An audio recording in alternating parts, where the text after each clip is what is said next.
Hey, it's Chris. Round up!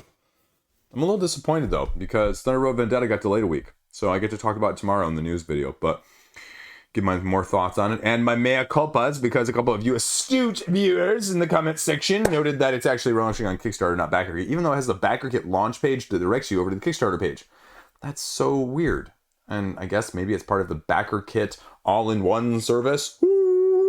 Which, again, is going to lead me into a whole nother video here in the very near future. As I talked about with the video talking about the news of Simon dropping Kickstarter and joining their new spouse, significant other, courted relationship on Gamefound, that does it really matter where these campaigns come from a consumer side of things?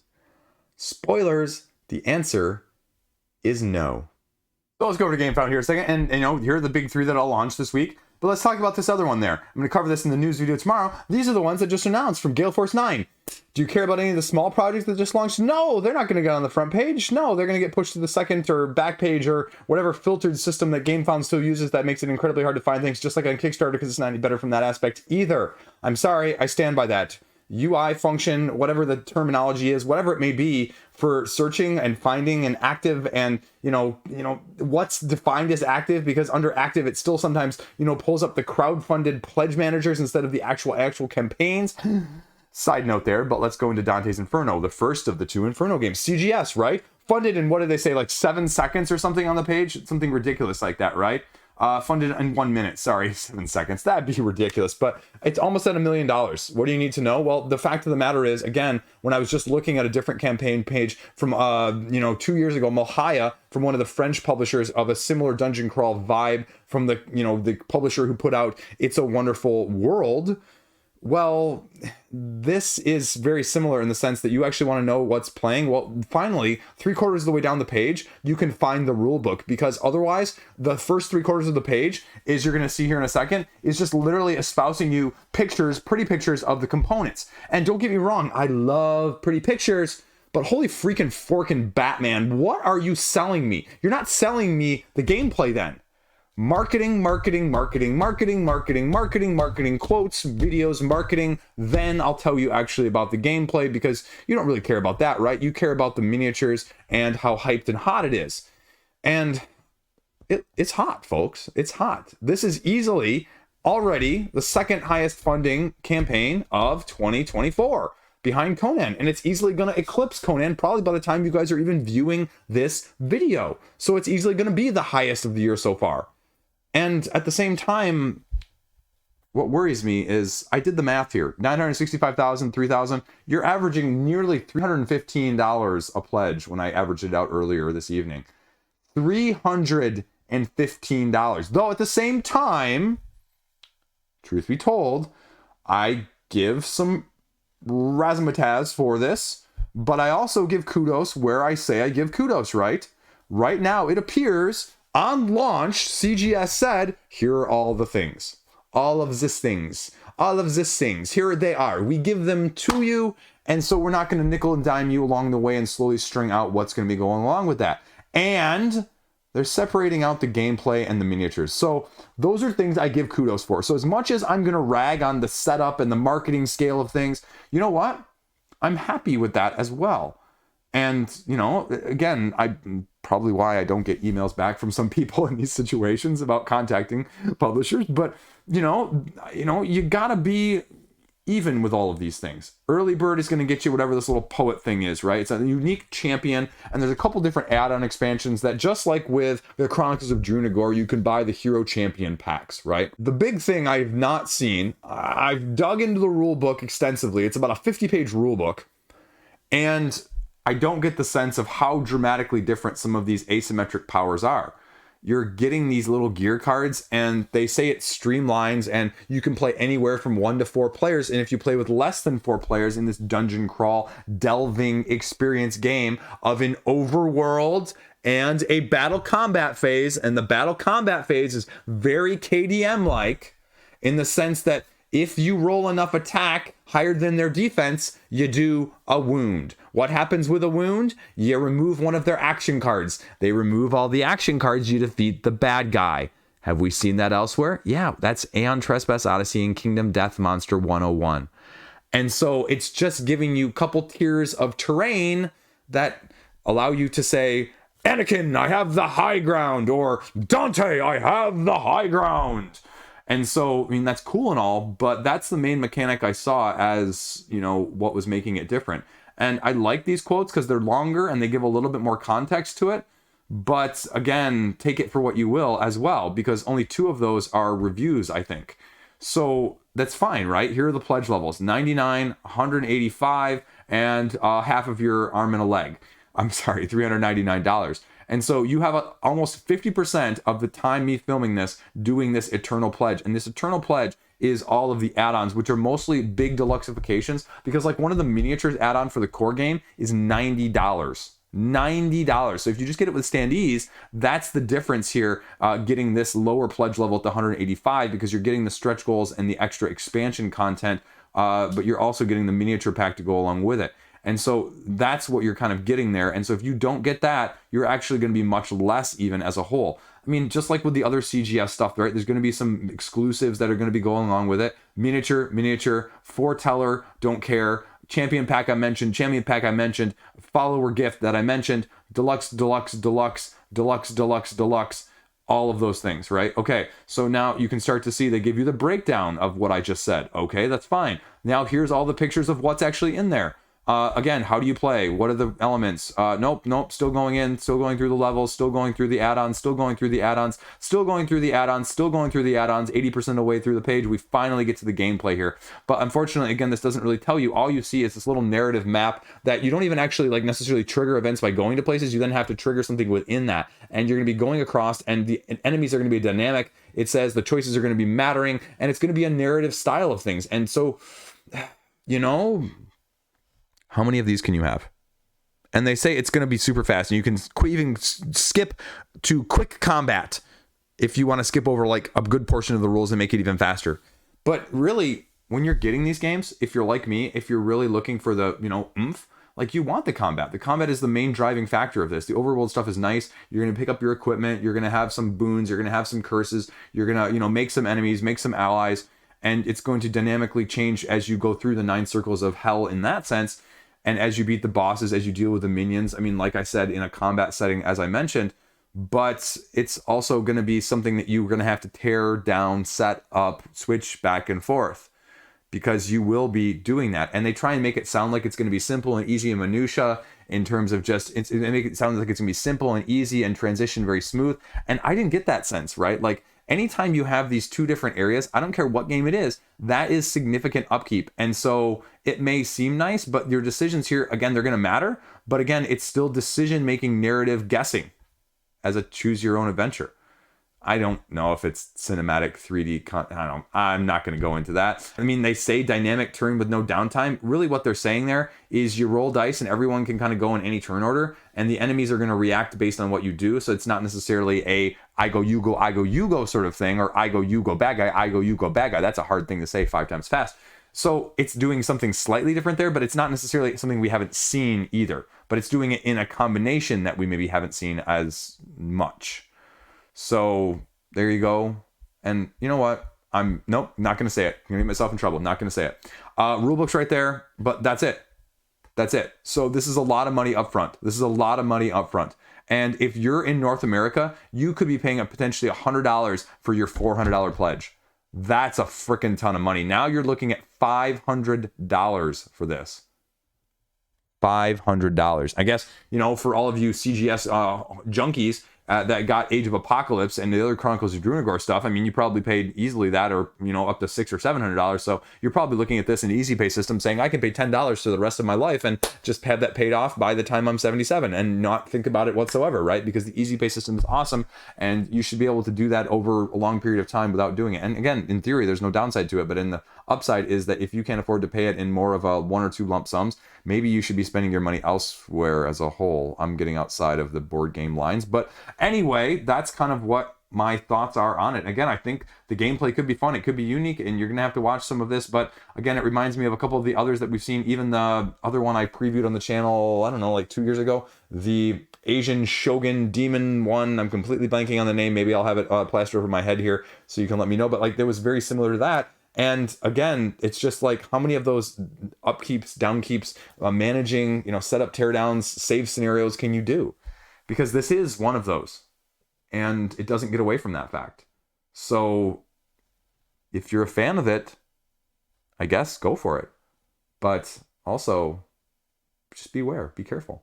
Black Rose Wars Rebirth, $100,000. You want a copy of Rebirth? Well, they're giving you a one last chance to get it here, and Ludus Magnus is doing it. And ooh, speaking of $400, holy crap, 1,000 bundles. I mean, Black Rose Wars is sort of the upgraded version of Wiz War, which is sitting over here, right? It's the Wiz War on steroids, the Wiz War length on steroids, the Wiz War complexity on steroids, the Wiz War dynamic factions on steroids. But I mean, that's the other concern, right? Is sometimes with dynamic introductions and dynamic explosiveness, it also increases the game length, and that's probably the biggest criticism of this game as a whole that I've heard. The benefit is, though, that it's like not a complete knock 'em out like Wiz War is, right? Like, it's a knock 'em out respawn, knock 'em out respawn, knock 'em out respawn, and this just gives you different factions than the original does, because they made them all complete standalones, and so there's no overlap between the factions of the first one and Rebirth. So how do you do that in a sort of Euro-esque manner, but also potentially a PvEP, right? I screwed that up. PvPvE style of things. Player versus environment. I should have just gone there first. And if you want a bunch of expansions here to go with it, I mean, yeah, get more stuff, get more good guys, get more bad guys, get the super ultimate bad guys that you can play as well. So it's just a ton of stuff with some crossover of their other properties as well. So, I mean, they're going to try and give more if you want and you missed it previously. And apparently people do, because you don't raise $100,000 in the first day and not have people that really, really want it. Again, stretch pay, you heard my thoughts on it on Dante's Inferno. And this arguably is probably the best Ludus Magnus game. Although DEI is pretty up there. I would argue maybe DEI is overall a better one, but this is more suited sometimes to my own personal feelings and needs. So shipping is going to be quick. Ooh, April. So this is really a turnaround. So this is really them getting through stock and, making a whole bunch of extra copies and increasing the production orders. So, I mean, you could be having this game on your table in 2 months. So I guess that's kind of cool. I wish more campaigns would, not do the campaign like this, but just have a closer time frame. Because, you know what, we didn't see on Dante's Inferno. Let's pull this up real quick. When are these actually supposed to be delivered? August 2025, folks. August of 2025.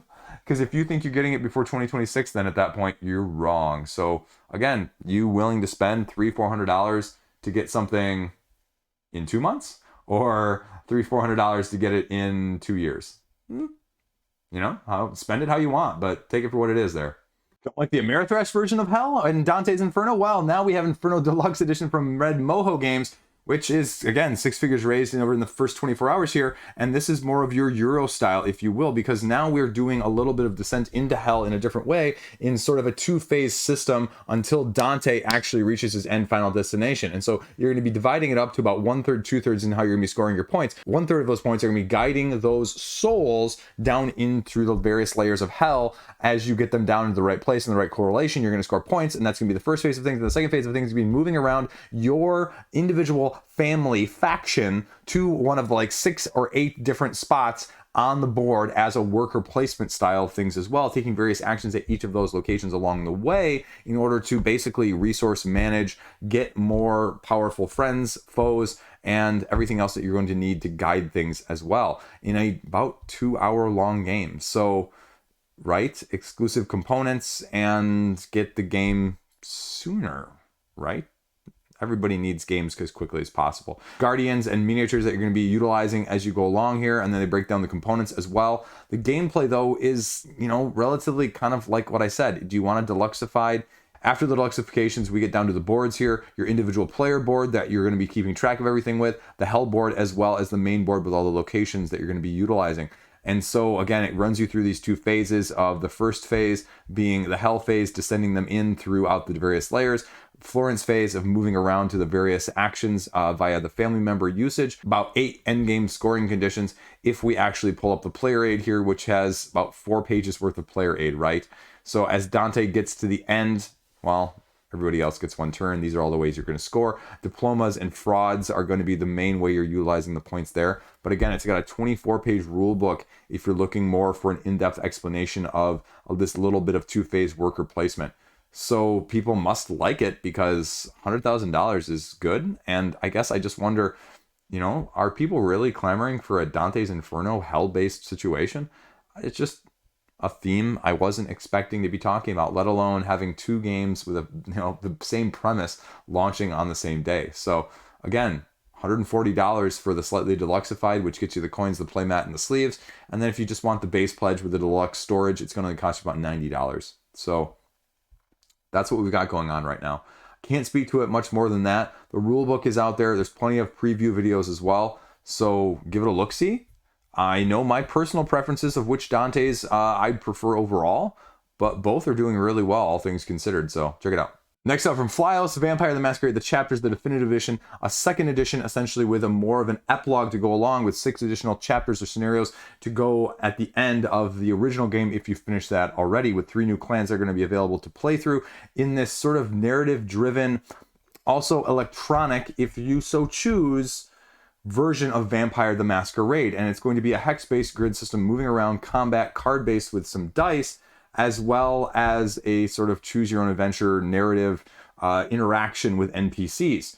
So the difference being the companion app going to have all of the chapter booklets, story booklets, and events to go along with it. So if you actually buy the digital version, you get like a spiral-bound notebook. You don't get the tiles, and because you just have to flip through then, which honestly is kind of nice to have that spiral-bound notebook as opposed to 3,700 different tiles with a game like this, or even a game like Frosthaven. And I like that because that's what Gloomhaven did with Jaws of the Lion. So that's going to be the question. Now, this is a 60-page rulebook, folks. 60.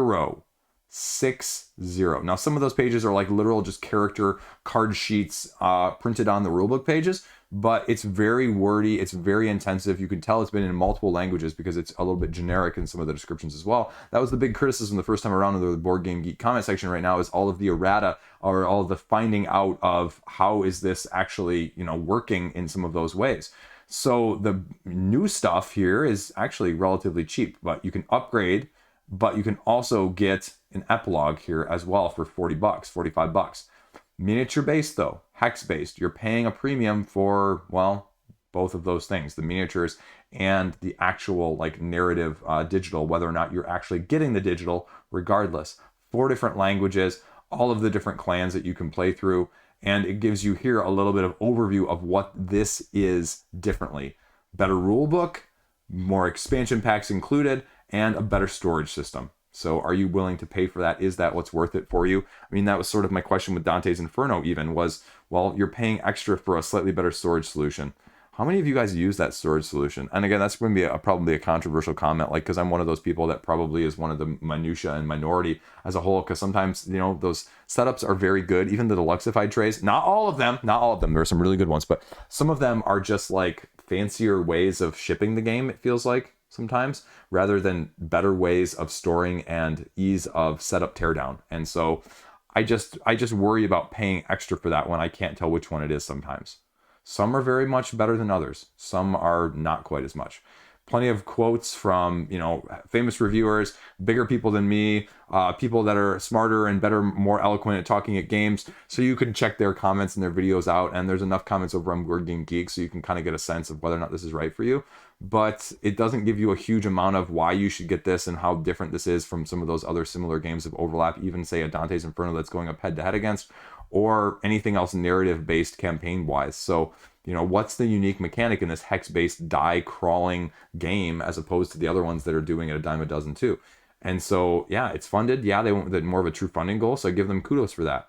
But I also don't see as much on the page as I would like to say, this is the thing you should buy over other things. And again, not that you want to compare yourself to other people, but make yourself stand out too. There you go. Next up, Street Masters Champions Edition. Now, this is from Steamforged. Steamforged, sometimes you guys like to badmouth Steamforged. Steamforged hasn't always had the best track record of stuff, but you know what? I'm going to give them some kudos here in this one as well, because let's get this out of the way, right? Blacklist. They're taking this over from Blacklist, right? Blacklist. Blacklisted. But the one thing I want to point out here is the Indigo campaign that didn't fulfill hardly any of it, as well as the Aftershock campaign, which somehow people still are missing stuff from. They have a link down below that basically says, if you were screwed previously, we got you. So if you want to get your Indiegogo stuff, you literally just have to fill out a form. If you want to get any of this stuff too, they'll, you know, send it to you as well, but you don't have to wait to get your Indiegogo stuff. And so they're bailing out the Indiegogo people, it sounds like. So I give some kudos here. Now, Street Masters, again, I had a copy of the original game. I sold my Aftershock without opening it because the theory behind this game is absolutely fantastic. The minutia and the rules were not good. And so, you know, a bunch of people love this game. This game is absolutely fantastic if you can get past all of that stuff. But that was a big problem with it for me. And, you know, it was playing these scenarios, setting up some of these items, setting up some of these objectives, and just having no guidance in terms of, well, what if this happens? Or, you know, this just occurred, or this was how it was. How do we determine what happened? And there was none of that. The combo system is fantastic. The utilization of the asymmetric abilities in all of these different fighters is fun. The fact it's cooperative and highly tactical, and I agree with this, super fast to set up with a card-driven combo system, I'd love it. But I could not get past those other issues. So I'm hoping that it's gotten past that. And they're giving you both the 3rd edition of this as well as the 4th being the new expansion new content to go along as well. So if you want to spend upwards of about $400, you can get all of it in the previous pass. Buyer beware though, these are not big miniatures. These are like the tiny, like, I don't know, what is it, 16 millimeter? I don't know. Whatever, they're the tiny ones. And so that's my only issue as well, is because I was kind of disappointed when I opened them up and I was like, oh, these are not Simon size. These are smaller. And that's essentially it though. If you want to get some of the stuff that you weren't able to get previously, or you were fearing of missing out and why you didn't buy it yet to this point, the new base game that they're putting out includes all of the like hard to get expansion stuff from that first crowdfunding campaign in the first place. And so they're also offering you the other additional modes that were previously included, arcade, story, and just head to head. So it's doing something cool, and I know people like it, and it's a solid game. It's just like Imperium Horizons, as is Imperium Legends for me right now. Couldn't get past the rules to get to the core gameplay, which I think I would like. And 3 is a standalone here. Here's the bundled in core exclusive, including the Legend of Oni, the 2 Twin Tigers expansion, the redemption packs, which are somewhat much harder to get, as well as even the stretch goals. So they really have it all, folks. And this is a gameplay expansion. That's the only thing you have to know. You can't just get in on this one. Other than that, I mean, you can spend as much money as you want as a whole on Street Masters. So it's a known quantity, it's a known product. Everything else is out there. There's enough reviews, there's enough comments, there's enough everything, right? They run you through 1 and 2 and 3 and then 4. And you can see what all the combos are in terms of the bundles as well. So that's it. Rulebook is finally down here. A bunch of videos from the previous content that was put out previously.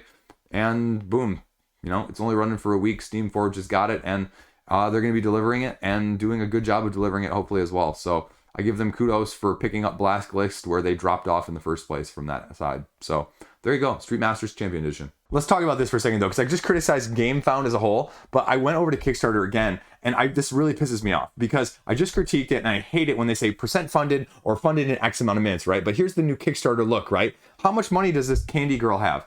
Can't tell. Oh, how much money does Zombie Horde have? Can't tell, but I can tell you it's 191% funded. How much does any of these have? Nothing. Kickstarter, this is a big FU. This is a big FU, because all it does is it make that point more extreme, which is why I've had a couple small publishers say, hey, Chris, we got to do things a certain way because we got to get the X funded, or we got to get the X% funded. Otherwise, people look at it as a failure if they don't do that in that amount of time frame. And now Kickstarter is playing into that, and it's pissing me off as well.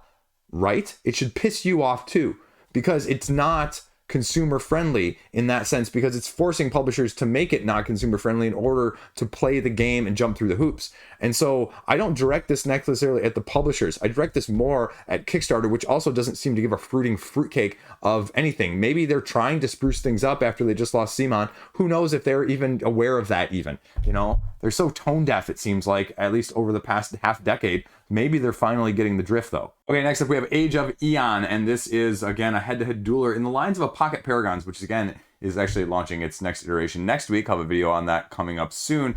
But this is sort of a head-to-head, if you think of Marvel Snap, the sea salt paper game as well, where you've got the 3 areas you're trying to control in the middle. You're trying to win the lands by placing up to 3 cards on either side from your hand of 7 cards each round. And you have 3 characters, and so you're going to be having to knock out the other person's characters and then win the most lands at the end of those rounds. And so there's like a beginner, a standard, and like a hard mode, and then like a super hard mode that, you know, again, varies on the how much luck is going to be apparent, or going to give you a little bit twist of the rules. And essentially all you're doing is you're just playing one card and going back and forth. The little twist on it is each of these cards have powers, each of these cards have special abilities, and then there's also going to be seal cards, meaning you can literally block one of your opponent's spaces on the other side. It reminds me of a combination of Marvel Snap and the other game that you may not or may remember from crowdfunding a couple years ago, Crimson Company, which is doing similar things, only you're bidding those cards instead of having a pre-constructed faction of one of four in this case as well. So the other difference here that you're getting is that you have a special character ability called like the Mighty Force, right? Basically, if you have enough power on one side, you get to tap your card and it does a little special extra ability as well.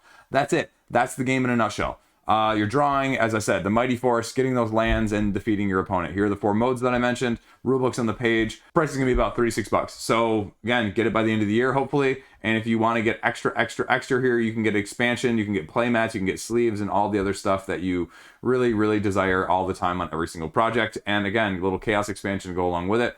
And that's it in a nutshell. Nice little head dueler, gives me a very much similar vibes of those other ones I mentioned. So if you want to tune in about more of those that are launching next week, well, tune in for tomorrow.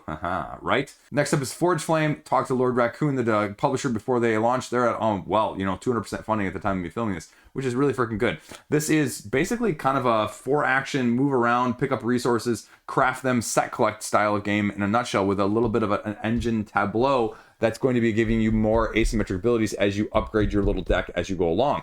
Because essentially what you're doing is you get 4 actions per turn, you go around, so everybody takes 1 action, 2 actions, 3 actions, 4 actions, and then the round ends. If somebody has forged 4 artifacts, then the game ends. Depending on how well you forge and what collections you forge, that gets you set collections, the resources that you're going to be gathering, as well as the additional victory points of discovering things along as you're going along, is going to be additional ways to, well, beat your opponents. Like I said, pick up and forge deck building style.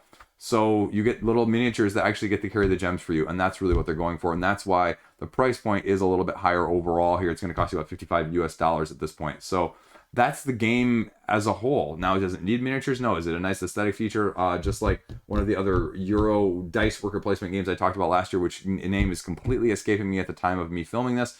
But these are the cards you're going to be drafting. They tell you what they do. They tell you their special abilities down here as you're utilizing them. And you go along until somebody completes those, or you run out of rounds, because it also only plays over 11 rounds. So it's not just, you can gather your resources, ticket the ride style, and then all of a sudden mass forge, because you also have to be in the right place on the map in order to forge as well, because there's also going to be a limitation of how many people can be in certain places, especially at the higher player counts. You can only have like 5 in one space here, or 3 depending on the more difficult locations. Building your deck, shuffling, drawing, playing, and you're going to get a little bit of deluxification, maybe a whiff of gameplay content to go along with it. An expansion of the Flames and Mystery expansion, which are offering 2 different asymmetric characters in forms of miniatures here that you can see if you want extras, as well as extra miniatures to go with the Cobalt expansion and a playmat. So check it out. They have a couple videos on the page, and they give you a little reason, a little bit exclusive there to go and get it in the first place. So that is Flame Forge. Now let's go over here to Biome, the nature-themed board game, and it gives me vibes of those things. And then actually someone who played a prototype version actually took the words right out of my mouth when I was looking up it on Board Game Geek to see what other information there was available. And again, it's $60,000. Nature theme! It's a combination of Wingspan and Earth. And it's definitely more heavily Wingspan in mechanic, but more Earth in, well, even like the other game Kavango in terms of the actual aesthetic, because they've got like 200 different types of cards and nature preserves and animals and species to go along with this. And so essentially what you're doing is you're playing them simultaneously onto your board, and then the second half of the board stakes in Earth style, where then you are going to be activating one of their special abilities, but you can only activate the special abilities once per game in your rows and your columns. And that's similar to the Wingspan, right, where you have your rows and columns. And so that's what you're going to be doing, and you're going to be dealing with it as you go along with the 2 different phases that you'll be playing. As I mentioned, simultaneous phase, you draw, collect resources, and then you play your cards and you use the actions on the second phase. And there you go. That's the game in a nutshell, though. So do you like those sort of games in the first place? It's, again, going for the indie vibe. Now this is about the 3rd or 4th project in a row that's like, hey, why would you back us? Because we're indie, which makes sense. And so you just have to kind of pick and choose which of these indie games you really want, and do you really want some of these deluxe tokenifications, if you will. there you go. New Liege word of the day in this video. Tokenifications. I make this stuff as we go along, people. You can't actually script this. I am a complete idiot and utterly ridiculous at times. So that's all I got to say. If you want to get a little extras here, they're going for extra unlocks, which is incredibly ambitious to have a $250,000 funding goal for extra cards. So, and $1 million because they're going super, right? Like, okay, I wonder if those are going to get revised because, you know, yeah, you'll probably break 100,000, but oof, I don't think you're going to break $1 million there. Surprise me, though. I'd be happy to wrong. That's Biome. I hate that this new thing atop of Kickstarter, because if you get anywhere close to the top here, oh my gosh, these things just pop up and you can't get out of the way. Like, look at that. I'm not even... So anyway, let's talk about this. Modular board game storage system. People are really liking things to throw their money at, and they really like the idea of storage. I look at this and I go, if you have a small game collection, this would make sense. If you have anything remotely close to being me, this is a huge money suck. It's probably more of a time space. It's probably more of a space suck too, in that sense, because it seems like it makes sense, but at the same time, if you stacked those in that picture just regularly, it'd take up a lot less space. So do you really want to look like your organization is cool? Or do you actually want to have space as well? And so again, I think this is fine. If you have money and you have a ton of extra space to make it really look like it's cool, organized, and you really want to bling it out, right, go for it. But I mean, from my perspective, right, the practicality of that would be absolutely zilch. You know, it would take up more space than it would save or help me organize in the first place with the amount of stuff that I have that you can't even see behind camera. And so, you know, even as someone who says I would love to get rid of half of my collection, it's not practical even if it's half this number. So again, the idea of this, if I had like, you know, super rich separate room for storing my board games that I could just do that with, you know, like some people have like these miniature collections with like the super deluxeified Dragon Ball Z, One Piece, Naruto, like the $400 models that are like this big. And if you have like a separate room like that, then if you did like a separate room like this for board games and you had that much money and you had that much cash, well, one, I'm jealous, and two, yeah, they make a lot of sense. But for me, as a practical point of things, it just doesn't do it either. So I don't even know what the price point is. I don't even, you know, necessarily care. You know, it's not going to be horrible, but yeah, you're paying for STL files actually more than anything else, which I didn't realize. I thought you were paying for a commercial product in the first place. That's a lot of money for that. So I guess if you like it, go for it. So it looks cool, but practicality for me, not anywhere near close enough for me to even consider it. Practicality for you though, well, you can tell me in the comment section. Hate this thing. I hate this thing. It keeps popping up, folks. I hate this thing. Next up, Final Cut, a horror movie card game. $20,000 for Gin Rummy, the horror game, essentially. What you're going to be doing is you'll be drafting these cards of 4 different types, like the victim, the killer, the era, and the item, or setting an item, essentially. And you draft them, and the cards themselves have abilities. So, like, they allow you right here, as I say, victim, you can immediately draw 2 cards if you play it and discard it. Killer, you can play this to move a random card from your opponent's hand into the discard. Setting, you may play this to swap a card from your hand into your movie. Item, you may play this card to get another player's turn instead of being affected by one of those cards. Wild cards do something else. Eras do something else as well. But then you randomly also just decide by discarding cards to play them into one of your 4 slots. And as you fill up your 4 slots, you're trying to collect action combo a la a Gin Rummy sort of situation in the first place. And so they should give you a scoring example right down here. And that's it. And you match stuff up and you get extra points. So that's the game in a nutshell. That's it. Right? There's nothing else to it. There's a few videos, a few little cuts on the page, but if you want to go and get this and spend about $15 plus shipping, light horror style, I mean, I can't believe it's got $20,000, but apparently it's by this horror podcast that has a bunch of following too. So if you're interested, go check it out. I hate that popping up Kickstarter. Anyway, Quartetnary. This is basically a version of Go Fish with eras of dinosaurs in the past, where you're making sets of 4. So that's kind of what it gives me. Quartet is based off the original card game that it was done previously, basically being Mighty Mammal here, which gets you not only a coloring book, but a price of the game as well. So that's it. That's pretty much the whole page as well, right? There's not a whole lot else on the page except for these big bios and timeframes down at the bottom. Scientifically based, so check it out if you want. Okay, let's go over to Arctic Roll here. Again, I hate this thing popping up. Kickstarter, you're pissing me off tonight.